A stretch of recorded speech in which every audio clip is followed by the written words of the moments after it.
18औं गणतन्त्र दिवस हामी देशभरिमै मनाइरहेका छौँ। त्यसकारण सर्वप्रथम 18औं गणतन्त्र दिवस अर्थात् रिपब्लिक डेको शुभ अवसरमा यहाँ उपस्थित हुनुहुने यो कार्यक्रम हेर्ने सम्पूर्ण मानवप्रति म हार्दिक शुभकामना गर्न चाहन्छु। आज 18औं गणतन्त्र दिवस जेठको 14 गते हामी मनाइरहेका छौँ, तर राज्यले भोलि जेठ 15 गते मनाउँदैछ। तपाईलाई किन यसो भनेर लागिरहेको?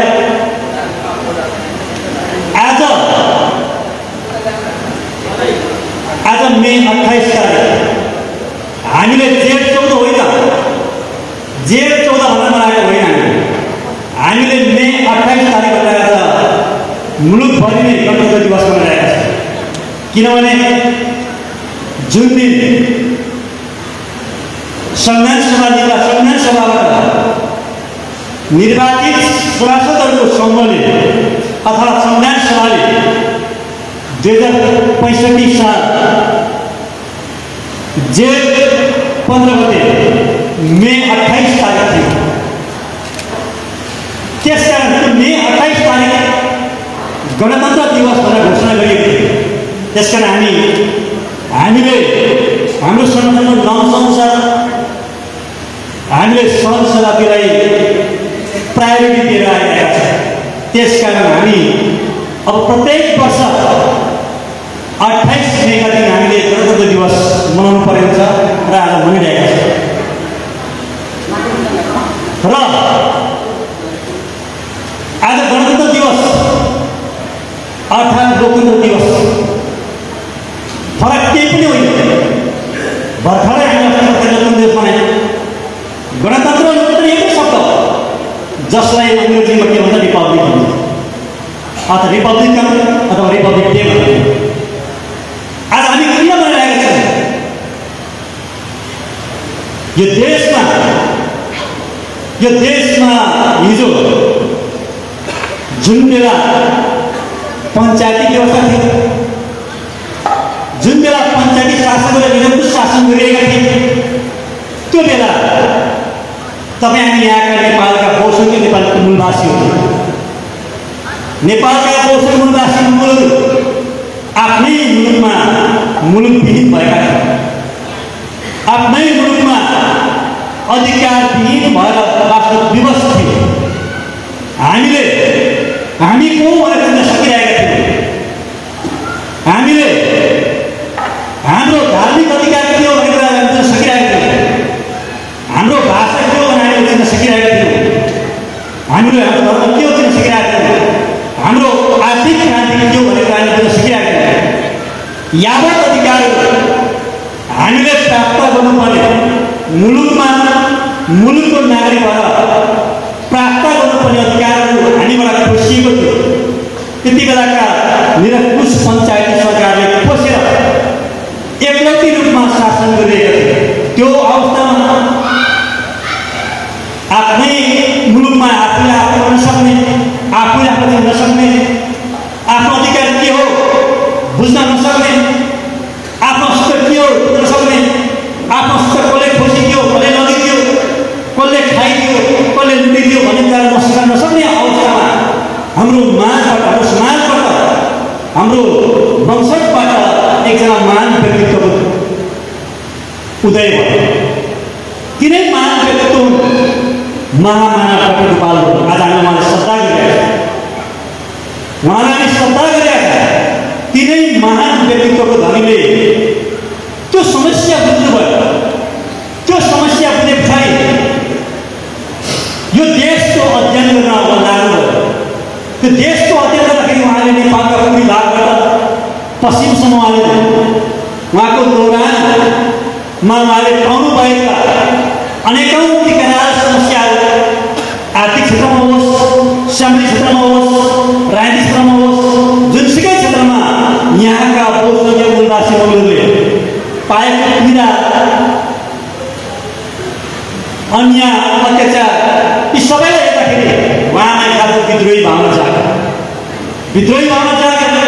त्यो जागिसकेपछि उहाँले अब यो मेरो विद्रोह एउटा शक्तिमा बदल्नुपर्छ भनेर अगाडि लिनुभयो। त्यो शक्ति नै आज मङ्गोल नेसनल राष्ट्र भन्न आएको छ। आदरणीय दाजुभाइ दिदीहरू, त्यही विद्रोहको शक्ति, त्यही विद्रोहबाट रूपान्तरण भएको शक्ति हो मङ्गोल नेसनल राष्ट्र। आज यो मङ्गोल नेसनल राष्ट्र किन जन्मियो त? आज मङ्गोल किन जन्मिनु पर्यो? आज आम नेपाली जनताले मङ्गोल नेसनल राष्ट्रलाई आत्मसात गर्न किन बाध्य भइरहेको छ भन्दाखेरि मङ्गोल नेसनल राष्ट्रका फाउन्डर प्रेसिडेन्ट महामना डाक्टर बलजीले देख्नुभएको सपना यहाँका आम बोसके नेपाली जनताको निम्ति एउटा उदाउँदो भविष्यको सपना थियो। यो भूमिको रक्षाको निम्ति एउटा सपना थियो। त्यसकारण त्यो दर्शन, त्यो सिद्धान्त, त्यो दर्शन आज विश्वव्यापीकरणमा परिणत भइसकेको अवस्था पनि छ। आज हामीलाई गणतन्त्र दिवस मनाउँदाखेरि अघि साथीले धेरै शब्द भन्नुभयो। गणतन्त्र अथवा लोकतन्त्र भने पनि एउटै शब्द हो। हिजो लोकतन्त्र दिवस मनायौँ। हिजो यहाँको तानाशाहको प्रतीक ज्ञानेन्द्र शाहले जनतामाथि घुँडा टेकेको दिन भनेर हामी लोकतन्त्र दिवस मनायौँ। तानाशाहको प्रतीक एकल नस्लवादी शासक ज्ञानेन्द्र शाहले घुँडा टेकेको दिन लोकतन्त्र दिवस हामीले मनायौँ। तर त्यो लोकतन्त्र दिवस पछाडि ज्ञानेन्द्र शाहबाट संवैधानिक रूपले सम्पूर्ण अधिकारहरू जनतामा निहित भएको घोषणाको दिन चाहिँ आज गणतन्त्र दिवस मनाइरहेका छन्। हो, गणतन्त्र दिवस गणतन्त्रले हामीले चाहेको, हामीले खोजेको हाम्रो अधिकारहरू, हाम्रो नैसर्गिक अधिकारहरू, हामीबाट गुमेका अधिकारहरू प्राप्त गर्ने आधारहरू समावेश भएको अथवा समावेश गरेर घोषणा गरेको दिन वास्तवमा गणतन्त्र दिवस। हामीले मानवाधिकार दिएका छौँ। मानवाधिकार त यस्तो अधिकार साथीहरूले भनिसक्नु भएको छ। जुन देशमा, जुनसुकै देशमा त्यहाँका मूलवासीहरू बस्छन्, त्यहाँका मूलवासीहरू त्यो देशको संविधानबाट, त्यो देशको संवैधानिक कानुनबाट जबसम्म अधिकार सम्पन्न हुँदैन, जबसम्म अस्तित्व सहितको संविधान शासन पाउँदैनन्, जबसम्म अधिकार प्राप्त हुँदैन, तबसम्म मानवाधिकारबाट उनीहरू माथिन सकिरहेको हुँदैन। त्यस कारणले गर्दाखेरि मङ्गोल नेसनल राष्ट्रले खोजेको न्याय पनि, हामीले खोजेको न्याय पनि, अर्थात् यस संगठनका फाउन्डर प्रेसिडेन्टले चाहनुभएको पनि मङ्गोलहरूमाथि भएको अन्य अधिकारलाई निर्मूल गर्दै लोकतान्त्रिक आधार खोजेको अथवा गणतान्त्रिक आधार, लोकतान्त्रिक आधार खोजेको, त्यो लोकतान्त्रिक आधारभित्र, त्यो लोकतन्त्रभित्र मात्रै समानताको न्याय गर्न सकिन्छ, भातृत्वको न्याय गर्न सकिन्छ, स्वतन्त्रताको लागि आवाज उठाउन सकिन्छ, मानवाधिकारको कुरा गर्न सकिन्छ। त्यो अहिले सम्भव भइरहेको छ। अहिले मात्रै त्यो गर्न सकिन्छ। हिजो सक्थ्यो, हिजो सक्दैन थियो, हिजो त्यो आवाज पाइँदैन थियो। हिजो चौडचुण्ड राज्यको शासन थियो। त्यो बेला लोकतन्त्र के, धर्मनिरपेक्ष के, प्रान्तीय शासन व्यवस्था के, कसैले पनि आउन पाउँदैन थियो। आउँदाखेरि त्यो देशद्रोही बन्थ्यो, त्यो देशद्रोही बन्थ्यो। त्यही समय आउँछ, त्यही समय हाम्रा फाउन्डर प्रेसिडेन्टले पनि त्यो देशद्रोहको मुद्दा खेल्नु पर्यो। त्यस्तो देशद्रोहको मुद्दा खेल्नु पर्यो। नेपाल यस्तो मुलुक हो जुन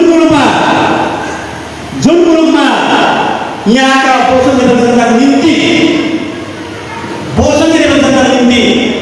सबैले बाँच्न पाउने, सबैले समानतापूर्ण बाँच्न पाउने, सबैले न्यायपूर्ण ढङ्गले बाँच्न पाउने अधिकार खोज्दा देशद्रोहको त्याग लागेर जिउँदै व्यवस्था भएको देश हिजो हेर्नुहोस् कस्तो व्यवस्था गर्छ। आखिर आज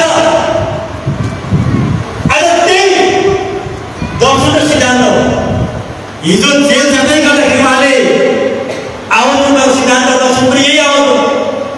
यही आवाजलाई हिजो पञ्चायती कालमा देशको बिल्ला ल्यायो, विखण्डवादीको बिल्ला ल्याइयो, साम्प्रदायिक सद्भाव फलफलाउने भनेर आरोप लगाइएको थियो। त्यस्तो आरोपलाई पनि जित्दै अगाडि बढ्दै लड्नु उहाँले आखिरमा त्यति बेलाको तत्कालीन शासकलाई, त्यति बेला तत्कालीन निर्वाचनलाई भर्नेका छाड्नुभयो। अन्ततको 18 वर्ष पछाडि 2064 सालमा त्यो बेला त उहाँले अन्तर्राष्ट्रिय तहमा गएर अन्तर्राष्ट्रिय मुलुकमा गएर नेपाल र भारतमा नेपाल र भारतको बासिन्दाले त्यहाँको जनताले पाएको अन्याय अत्याचार शोषण दमनको विरुद्धमा उहाँले आह्वान गरेर बोल्नुभएको छ। यो कुरा तपाईँहरू अन्तर्राष्ट्रिय कम्युनिटी मुलुकहरूले पनि बुझ्नुपर्छ भन्ने कुरा हो। त्यस कारणले गर्दाखेरि 2063 सालमा प्राप्त भएको अन्तरिम संविधानले नेपालमा मङ्गोल सरकारलाई दर्ता गर्न बाध्य गर्यो। नेपालमा मङ्गोल सरकारको त्यो बेला देशद्रोहको आरोप लगाइएको त्यो मङ्गोल सरकारको संविधानको विधान संशोधन गर्नुपर्ने भनेर आरोप लगाइएको सुझाव दिएको संविधान अथवा विधान संशोधन नगरिकन हाम्रो संशोधन नगरिकनै 64 साल मार्च 15 गते अर्थात् 2008 को जनवरी 19 तारिकदेखि चाहिँ विधिवत रूपमा मङ्गोल सरकार पायो। त्यसको त्यो एउटा ठुलो जित हो। यो मुलुकमा त्यस्तो कुनै इतिहास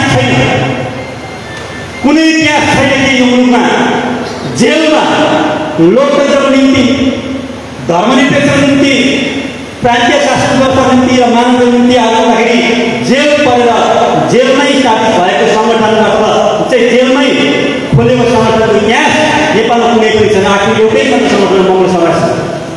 त्यस्तो इतिहासको सङ्गठन 64 साल पछाडि के अरे 18 वर्ष पछाडि 64 साल 2008 मा विधिवत रूपमा दर्ता भएको सङ्गठन।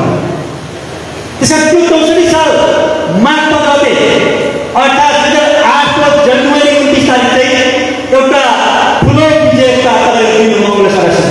किन हामीले दर्ता पायौँ, दर्ता भएर चुनाव अगाडि बढ्यो, चुनाव आयो, चुनावमा मङ्गोलले सरकारले अब चाहेको संविधान चाहिँ सम्पूर्ण नेपाली इतिहास संविधान बन्नुपर्छ, मान्छेलाई नुन र ढुङ्गालाई दुध खुवाउने संस्कारमा मङ्गोल संविधान हुनु हुँदैन भनेर हामीले सुझाव पेश गरेको। चुनावमा गयो, जनताले विश्वास गर्न सकेन, जनताले पत्याएर संविधान सभामा जानको माग बुझायो, सुझाव बुझायो, तर त्यसको अवहेलना गर्यो। त्यसको फलस्वरूप त्यति बेला संविधान सभालाई बुझाएको हाम्रो सुझाव पत्रलाई समेट्न नसक्दाखेरिको पीडा अहिले नेपाली जनताले भोगिरहेको। किनभने जुन देशमा समस्या हो, जुन देशमा शान्ति हुन्छ, जुन देशमा तनाव हुन्छ, त्यसको कारक तत्व नै त्यो देशको संविधान सम्पूर्ण नेपाली जनता हितार्थ बन्दै हुँदैन भनेर हामीले बुझ्नुपर्छ। नेपालको संविधान बन्द पर्यो हामी त स्वीकार्यौँ, तर लोकतान्त्रिक संविधान त बन्यो, तर त्यो लोकतन्त्र कागजी रूपमा मात्रै स्वीकार्न सक्ने संविधान बन्यो। व्यावहारिक रूपमा लोकतन्त्रको वास्तवमा साथ त्यसको रूपहरू व्यावहारिक रूपमा आएको छैन। त्यस कारणले गर्दाखेरि त्यो लोकतन्त्र, त्यो धर्मनिरपेक्ष र प्रान्तीय सरकार सहितको संविधानलाई संस्थागत गर्नको निम्ति अब एकचोटि यहाँका पौष नेपाली जनता, यहाँका निर्वाचनहरूले अथक प्रयास गर्दै बेला आइसकेको छ। हामीले उठाएको आवाज सडकबाट सदनमा पुर्याउनु पर्यो। हाम्रो उद्देश्य पनि त्यही, हाम्रो आवाज सडकबाट सदनमा पुर्याएर सदन हुँदै संसद पुर्याएर देशको सेवा गर्नुपर्ने हाम्रो उद्देश्य हो। यो देशलाई बनाउनुपर्ने उद्देश्य हो। यो देशलाई हराएर बनाउने, यो देशलाई सम्पूर्ण बनाउने उद्देश्यको साथ अगाडि बढिसक्नु। त्यस त्यसका निम्ति तपाईँ हाम्रो एकताको खाँदो छ। यो लोकतान्त्रिक संविधानलाई संस्थागत गर्न निम्ति तपाईँ हाम्रो एकताको खाँदो छ। त्यो एकता हुने सूत्र, त्यो एकताको सूत्र नै मङ्गोलले सर्लाएछन्। मङ्गोलले सर्लाएछन् तपाईँ हाम्रो निम्ति अब एउटा एकताको सूत्रमा बाँध्ने एउटा चाहिँ फर्मुला, एउटा प्लेटफर्म। त्यसले गर्दाखेरि मङ्गोलले सर्लाएछन्। अब एउटा इतिहासमा दर्ज भइसक्यो। अनि साथीहरूले भन्नुभयो नेपालमा लोकतन्त्रको निमित्त, धर्मनिरपेक्षताको निमित्त आखिरमा अहिले पनि बोल्ने आँट गरेका छैन, बोल्ने प्रयास गरेका छैन। बाहिर बोल्ने, भित्र फेरि छुरा हान्ने, त्यस्तो प्रविधिका साथीहरूको सङ्ख्या बाँड्दैछ। भनेको बाहिर लोकतन्त्र भन्ने, बाहिर धर्मनिरपेक्ष भन्ने, भित्र फेरि पनि त्यसैलाई छुरा हान्ने प्रविधिको सङ्ख्या दिनानुदिन बढिरहेको छ।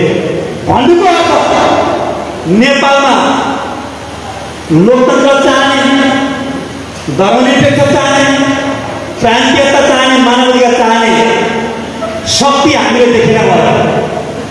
अब देख्न सक्दैनौँ। हामीले धेरैलाई आशा गरेका थियौँ, धेरैसँग हाम्रो आशा थियो। एकपछि अर्को हुँदै आउँदाखेरि धेरै शक्ति आशा थियो, त्यो आशा र निराशा भएर गएछ। त्यस कारणले गर्दाखेरि अब एउटा यो झिनो आशंकासम्बन्ध तपाईँ हामीले यो मुलुकको निम्ति, यो मुलुकको भविष्यको निम्ति र तपाईँ हाम्रो आउने भाइहरूको निम्ति अब तपाईँ हामीले आफै प्रस्तुत गर्छ, आफै पात्र सुनिनुपर्छ, अगाडि बढ्नुपर्छ भन्ने अनुसार मङ्गोलले समस्या आफ्नो साथ गर्नु परेका छौँ। त्यसकारण मङ्गोलले समस्या मात्रै अबको एउटै मात्र शक्ति हो। अब मङ्गोलले समस्या मात्रै एउटै शक्ति हो जसले मात्रै लोकतन्त्र, धर्मनिरपेक्ष, प्रान्तीयतालाई संस्थागत सक्छ र मानवाधिकारको प्रत्याभूति गर्न सक्छ। त्यसका निम्ति अब एउटै मात्र शक्ति ठिन्न उभिसकेको छ। एउटा प्रतिपक्ष रूपमा एउटै मात्रै शक्ति ठिन्न उभिएको छ। त्यही शक्तिको लागि मात्र तपाईँहरूले अब एउटा वैकल्पिक रूपले विकल्प नलिकन विकल्प रूपले अब मङ्गोलले संरचनालाई आत्मसात गरेर अगाडि बढ्ने लागेको छ। अब बढ्ने कि नबढ्ने पक्कै पनि बढ्नुपर्ने लाग्छ।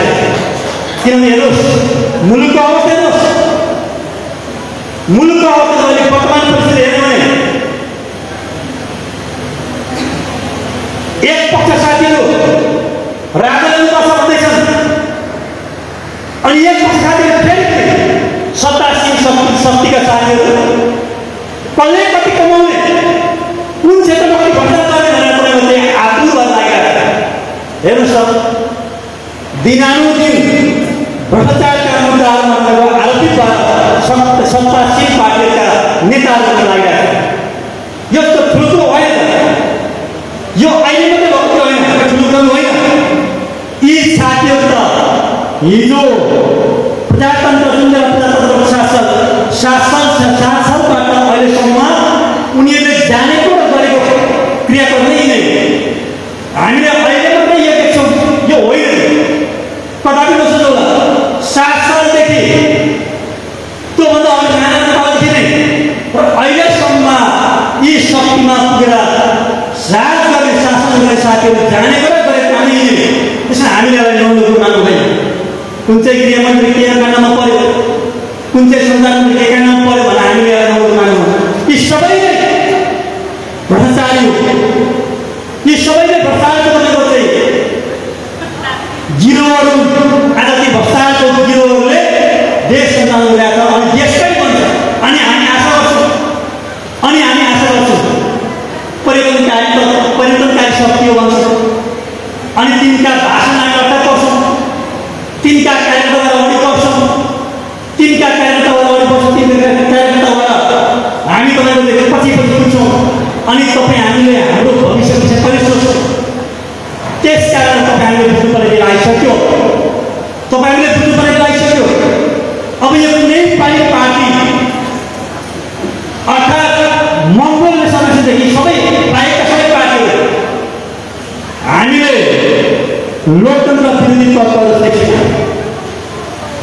लोकतन्त्र विरोधी गतिविधि यत्रो भइरहेको छ। त्यो लोकतन्त्र विरोधी गतिविधि गर्नेलाई कारबाही गर्ने होइन। यसको मौकामा कता लुट्न सकिन्छ भनेर लुटिरहेको अवस्था छ। लोकतन्त्र विरोधी गतिविधि गर्नेलाई कारबाही होइन, यही मौकामा कसले कति कमाउने कति लुट्ने भन्ने तपाईँको दौड छैन त। त्यो दौडमा को प्रमुख हुने भन्ने कुराहरू अहिले प्रतिस्पर्धा चलिरहेको छ। अनि हामीले हेर्छौँ त्यस्तो देशको हामी नागरिक। अब यसलाई हामी कसरी बुझ्छ नि? यो देश तपाईँको देश भन्ने कुराहरू यहीँको शासकले प्रश्न पारिसकेको छ। 2052 सालतिर रामवीर दीक्षितले भनेका भलुका नमुनाहरू हामीले भुलेका छैनौँ। महामानव मन्दिरले लेख्नुलाई 10औं सिद्धान्तहरू हामीले भुलेका छैनौँ। त्यसैले देश हाम्रो देश हो। यो देश बनाउनु निम्ति, यो देशको रक्षाको निम्ति, देशको सार्वभौमताको निम्ति, यो देशको आउने पिँढीको उज्जवल भविष्यको निम्ति तपाईँ हामी अब एकजुट विकल्प छैन। त्यसको लागि मङ्गोलले समाजमा मजाले कुनै सक्नु छैन। र अब यो लडाइँ गरेको अब लडाइँ गर्ने लोकतन्त्र पक्ष छ र लोकतन्त्र विरोधी शक्तिहरू लडाइँ। अब लोकतन्त्र पक्ष र शक्तिले के त लोकतन्त्र चाहने, धर्मनिरपेक्ष चाहने अथवा प्रान्तीयता चाहने शक्ति भनेको एउटा एकापट्टि मौन शक्ति छ र अर्कोपट्टि सबै दलहरू छ, सबै शक्तिहरू छ। अब यी साथीहरूले लोकतन्त्र रक्षा सक्दैन। लोकतन्त्र भरोसामा पर्दैछ। त्यसैले यसलाई बचाउनु निम्ति तपाईँ हामीले लोकतन्त्रलाई संस्थापन निम्ति अब तपाईँ हामीले यो 18औं गणतन्त्र दिवसको अवसरमा अब हामीले एकपल्ट प्रहर गर्ने समय आइसकेको छ। एकपल्ट प्रहर गर्ने समय आइसकेको छ। एउटा मानव भनाइ छ, देशले तिमीलाई के दियो नसोध, देशले तिमीलाई के दियो नसोध, तिमीले देशलाई के दिन सक्यौ भन्ने कुरो तिमी सोच भनेर त्यो मान्छे जन्मेको छ। अहिलेसम्म के हो? देशले मलाई के दियो, देशले मलाई के दियो, दिएन भने अब म देशलाई दिन्छु भन्ने मात्रै साथीहरू भयो। तर देशलाई दिन्छु, त्यो देशलाई म पसिना दिन्छु, त्यो देशलाई म रगत दिन्छु, त्यो देशलाई पसिना दिन्छु, देशको रगत दिन्छु, त्यो देशको सम्पूर्ण शक्ति, सम्पूर्ण कुराहरू जोड्नु निम्ति मेरो अन्तिम सासमा लड्छु। अन्तिम सासमा लडेर आउने पिँढीलाई उज्जवल र चम्किलो भविष्य बनाउँछु भनेर लड्ने शक्तिको अब आवश्यकता छ। त्यसैले महान व्यक्तिको भनाइमा एकदमै सम्झना लागेको छ। देशलाई किन त्यो होइन, त्यो देशलाई म किन के दिन सक्छु भनेर हामीले सोच्नु पर्ने छ। त्यसको लागि तपाईँहरूले नेपालबाट के दिन सक्ने भन्ने भन्दा पनि नेपाललाई हामीले के दिन सक्छौँ, के दिँदाखेरि नेपाल बन्छ, के दिन नेपाल बन्छ, हामीले के योगदान दिँदाखेरि शिक्षा पाइन्छ, स्वास्थ्य पाइन्छ, यावत कुरा चाहिँ जब हामीले योगदान गर्छौँ, जब हामीले कन्ट्रिब्युसन गर्छौँ, त्यस पछाडि मात्रै मुलुक सार्वभौम शक्ति सम्पन्न भइसकेपछि काङ्ग्रेस प्राप्त हुने कुराहरू। त्यस कारण चाहिँ हामीले के लिने भन्दा पनि श्रद्धेय प्रेसिडेन्ट, वर्तमान श्रद्धेय प्रेसिडेन्ट बुद्धलाल नेतृत्वलाई आज सुम्पिरहेको छ। आज उहाँको नेतृत्वमा हाम्रो टिम छ, उहाँको नेतृत्वमा टिम ल्याएको छ। त्यो टिमले सशक्त दौड बढेर गइरहेको छ। त्यसकारण टिमलाई यहाँ सबैले साथ दिएर आइरहनु भएको छ। र मोरङ जिल्ला सभाको हकमा पनि हरेक क्षेत्रबाट, सबै पालिकाबाट, सबै क्षेत्रबाट एकदमै जागरुक रूपले जुन किसिमले आफ्नो सदस्यहरूले आयोजनाप्रति म हार्दिक आभार व्यक्त चाहन्छु।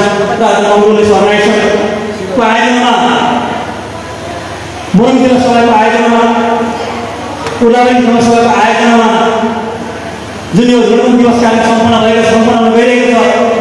र यस अवसरमा अन्तमा के भन्न चाहन्छु भने हामीले अब यस्तो समय आइसक्यो, यो समय निर्णायक समय हो। 18औं गणतन्त्र दिवस को सञ्चार गरेको एउटा निर्णायक लडाइँ लड्नुपर्ने समय आएको छ। लोकतन्त्रलाई संस्कार दिनको निम्ति धर्मनिरपेक्षलाई संस्थाको निम्ति संविधान रूपले उठाउनको निम्ति मङ्गोल सदस्यले निरामिदिल गरिरहेको छ। आज इतिहास बुझिसकेको छ। मङ्गोल सदस्यको इतिहास हामीले सजिलै तरिकाले यो हल्कै लिनु हुँदैन। मङ्गोल सदस्यको इतिहास हिजो काठमाडौँको भद्रौल जेलदेखि आज नेपालको कुना कन्दरामा पुगेर नेपालका मूलवासीहरूलाई तपाईँ काम गरिरहेको छ ताकि यहाँको वास्तव बनाइदियो। हामीले लड्नुपर्ने बनाइदियो।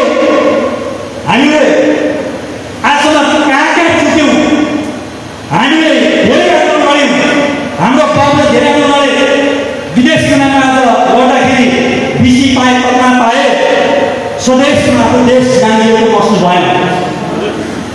बिसी पाए पत्मा पाए स्वदेशमा आफ्नो देश गाँधिएको महसुस भएन। त्यस्तो अवस्थामा आज यो देश हाम्रो देश। अब तपाईँ मङ्गोल हो, तपाईँ देशको मूलवासी हो। यो मूलवासी मङ्गोलले तपाईँको देशलाई बनाउनु पर्छ। विचारलाई बुझ्ने समय अब करिब आइसकेको समय। भारतमा पनि भारतका मूलवासीहरूले त्यहाँ अम्बेडकरको दर्शन र अम्बेडकरको विचारलाई सकिरहेको थियो। अम्बेडकर त्यस्तो व्यक्ति हो जे रोटी बस्नु भन्ने अवस्था पुर्याएको अवस्थामा अम्बेडकरले एउटा कलम चलाएको थियो। मूलवासीको अभियान चलाएको थियो। अन्ततः अम्बेडकरको विचारलाई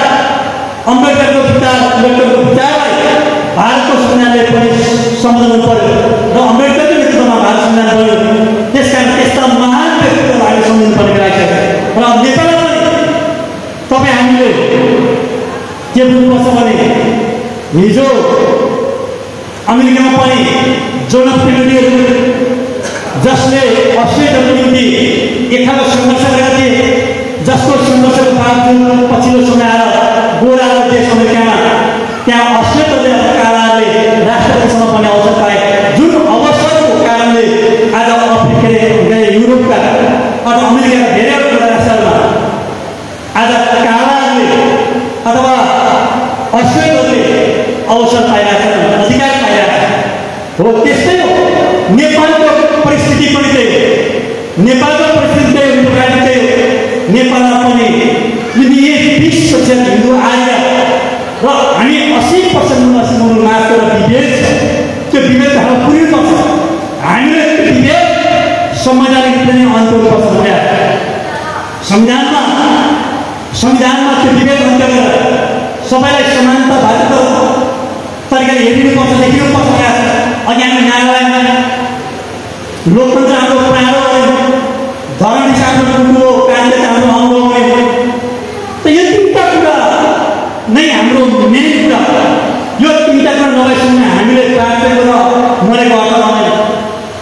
बाँचेको कि मरेको, यो तिनवटा कुरा नभएसम्म हामीले बाँचेको कि मरेको हामी अध्ययन जसरी तिनवटा कुरा संस्थागत हुँदैन, संस्थागत भएर बस्छ अनि मात्रै तपाईँ बाँचेको जस्तो बस्न सक्छौँ। हामीले हाम्रो अवस्था प्राप्त गरेर बस्न सक्छौँ। र संविधानमा मूलवासीमा लेखेर भन्यो, संविधानमा मूलवासीमा लेख्ने भन्नु ध्यान त्यो मूलवासीमा लेख्ने अधिकार तपाईँ हामीलाई संविधानले प्राप्त गरेको छ। त्यो अधिकार भनेको निर्वाचनबाट संसदको ढोका खुला गरेको छ र संसदको ढोका खुला गरिसकेपछि हामी निर्वाचनको माध्यमबाट हामीले बोलेको आवाज, हाम्रो यो सदनमा बोलेको आवाज सदन समिति हामी निर्वाचनमा सहयोग गर्छ। निर्वाचनमा तपाईँ हामीले हाम्रो कुराहरूलाई मतदान गरेर अत्याधिक बहुमत विजय गराएर संविधान सभाको संसदको त्यो भवनमा छिरिसकेपछि मात्रै हामीले तिर्नुपर्ने कुरा, हामीले संशोधन गर्ने कुराहरू जुन संस्थाको निम्ति संविधानका धाराहरू छन्, राष्ट्रिय ध्वजाहरू छ, राष्ट्रिय ध्वजाहरू छ, ती धाराहरू चाहिँ हामीले संसदमा पुगेर संशोधन गर्ने दिनमा